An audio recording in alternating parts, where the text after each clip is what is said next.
Welcome and welcome back to the Webby and O'Neill channel. The Premier League's back. Newcastle versus Manchester United preview. Big game this one. Manchester United in third. Only 3 points ahead of Newcastle in fifth. What's your overall thoughts going into this one? Well, just see this as a massive game for Newcastle, and I see it as a big game for Manchester United. Both teams really need a result.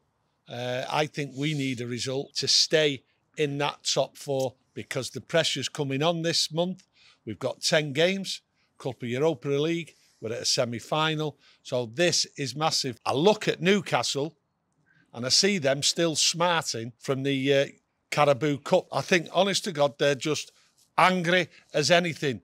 But the thing is, they're only angry because they ended up going to that Carabao Cup and coming away with the Trafalgar Square trophy. The fans won. That's why they're angry, and they're going to be loud and proud on Sunday.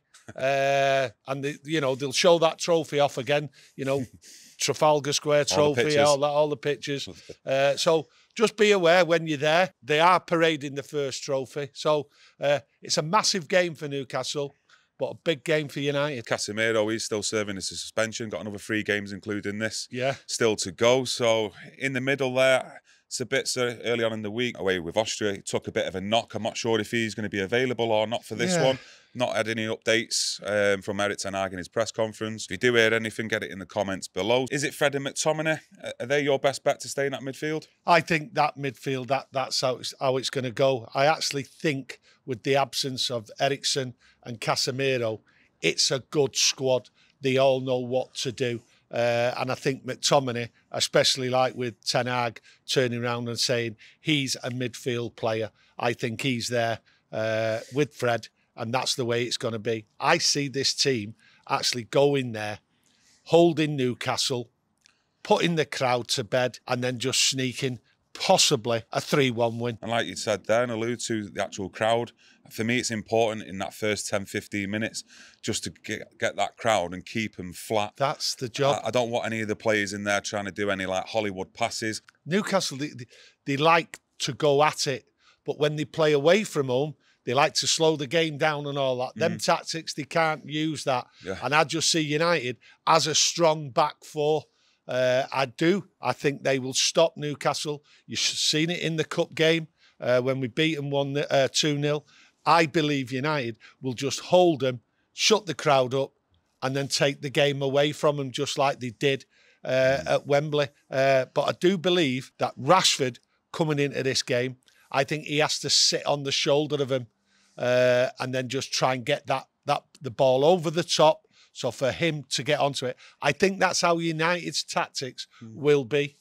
I think that's the only way to break them up, sitting on the shoulder, getting the ball through or the ball over for Rashford to come on it, because they will push forward. That's how I see it. Yeah, it'd be an interesting battle with Trippier on the right-hand side if he's the right back. Rashford, then I take it you want on the left-hand side, Weghorst up top? Yeah, I think that's how it's got to be. I think Anthony will come back in on the right, and I actually think United will catch him out at the back, whereas I don't think that'll happen with United. I think United, the back four with either Fred or McTominay just hanging about there, will hold them off. There's a difference, and I think there'll be a big gap. But an exciting game. I'm looking forward to it because I've been absolutely bored out my head here with no football. It's been terrible. And I'm really looking forward to it. We didn't do too bad the other day at the gym. You had a good workout. I think a lot of people out there have seen that Paul Scholes interview. Would have seen you in the background. If you've not already watched it, check out our recent videos and our interview playlist. Plenty of Manchester United chatting there from Paul Scholes, and it's worth a watch. And press that like button. I go back to Newcastle. Massive game for them. They've got a good home record. Only the Liverpool game where they've been beat, and they do play solid football. And I do like them as a workman-like side, but I don't think they've got enough to break United down. And I think United have got that little bit more. And going up to Newcastle, I always remember big games going up there. Cantona scoring 1-0 and all that. Newcastle were going to win the league and all that. And I've seen Newcastle, and I've seen Newcastle beat us 5-0 up there. Been good times, bad times. But I just see there's a difference in class with the players at Manchester United and the players at Newcastle. and I think it's too much for Newcastle. But big pressure on the game as well, like we said earlier on. United are only 3 points ahead of him. Newcastle in 5th. You know, if Newcastle do get the result, it puts us level on points with them. And going into the end of the season, it's going to be a big one to watch, like cementing that top 4 place. Listen, I think a lot of United fans out there would just be happy coming away with the result, a win, a draw. You know, you look at the next 3 games we've got: Newcastle, Brentford, Everton in the league. They're big games because we have to have the points. Yeah. We don't need the pressure. We're in the top 4. We need to stay there and be there comfortable. And then we've got the challenge of the FA Cup and the Europa League. That's why we need a result. Yeah, decision there at right back for me. You know, the Carabao Cup final, Aaron Wan-Bissaka, when he come on at half-time, I thought it was one of his best performances in a Manchester United shirt. And, you know, maybe if you're the manager, you're looking at that. You know, Aaron Wan-Bissaka going in against Saint-Maximin, if he's available and if he does start, you know, Aaron Wan-Bissaka for me would have the edge there psychologically over him or any of the other players that would start on that left-hand side. And I think that would be a good confidence boost as well to Wan-Bissaka.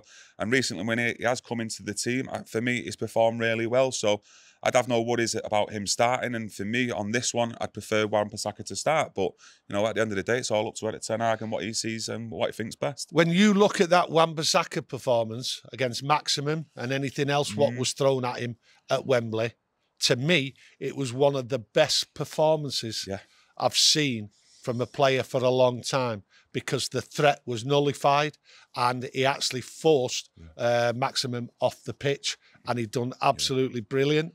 He stuck to the game plan. And when you look at where Wan-Bissaka's coming from, he's been on the floor, been out of the game, out of sight, and he's come back. And I think he's done excellent with his performances, and he's actually kept the low out. But that performance against Maximin was one of the best performances considering what type of game it was as well, to come on at half-time as well, you know, into the game where, you know, it'd take you 5 or 10 minutes to adjust to the pace of the game. Cup final, Wembley. I just thought it was absolutely excellent. You're right. I think he should be in. And he'll do the same job. Whether Maximin plays or not, I'm unsure. I know Newcastle have got some players what are there, but we've got to go back to it. A result is what matters. I'm going for a 3-1, me. I was a bit worried yesterday, day before, but now I'm talking about it, I actually see the positives from a Man United point of view. I don't think Newcastle will have that class to go the 90 minutes and take the points they actually need. I think they're coming under a lot of pressure lately. And I think this Man United team is good enough without Eriksen and without Casemiro. Yeah, for me, I think that first 15, 20 minutes in the game, I think that is going to be vital and set up the rest of the game and how that's played in that first 15, 20.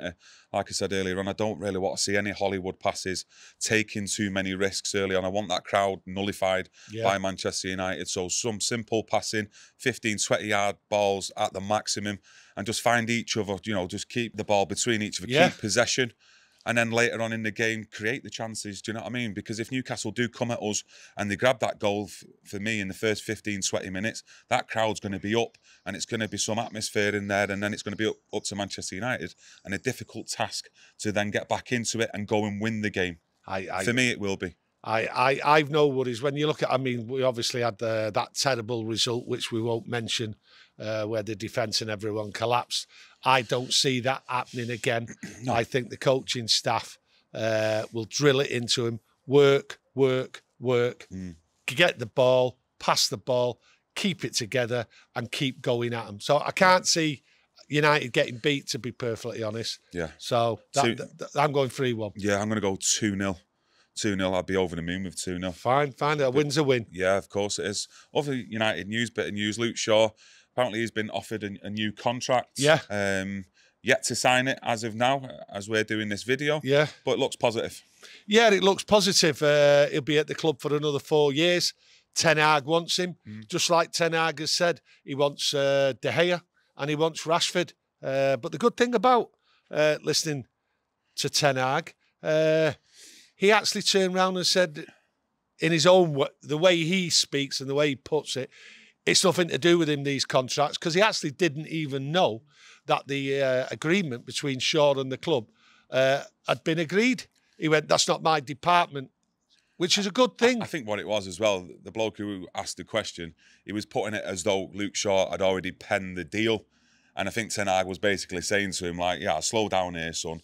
Really, I know that the deal's not been signed yet. And that's the way he's come out with it, is to bring him down a peg or two, as though, like, you don't know more than me. I'm the Manchester United manager. Yeah, but he used the same conversation about, like, I don't know and it's nothing to do with me, basically, to close down the Rashford argument about the contracts, because they were going at him today, wanting more and more in-depth on Rashford.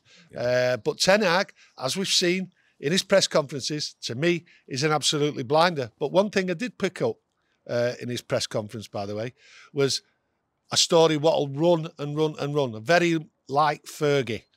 He's turned round and went, they slowed the game down, because the press were coming at him about him being irritated about Newcastle's tactics. Out there in the media, they're going to be coming at Ten Hag, but Ten Hag was prepared for it and he basically shut it down. So it's very good of him. But Rashford, he wants him, wants De Gea. I want De Gea. We all want Rashford scoring all the goals. They've got to stay. But it's just dragging on. Yeah, let us know what you think about today's video. Smash a like if you've enjoyed it. Obviously, we want to know your team selection for this one. Yeah. Not mention the likes of Jadon Sancho. Does he deserve a start on one of the flanks? Would he put Rashford up top instead of Weghorst? Martial's back in the squad as well, in what he said yesterday in his press conference. So there's lots to discuss there. Let us know your team selection, because it was one or two positions there that, you know, you could change it about. Now, if you've not subscribed and you do like our content, please subscribe for further content and press that notification, because we will be back with another video straight after the game with our match reactions. Also, if you've not seen the Paul Scholes interview, please look on our playlist interviews and then have a look at that, because it's a fantastic watch and plenty of Manchester United chatting there from Scholes. Enjoy the rest of your weekend and we'll see you after the game on Sunday. Thank you. Thank you.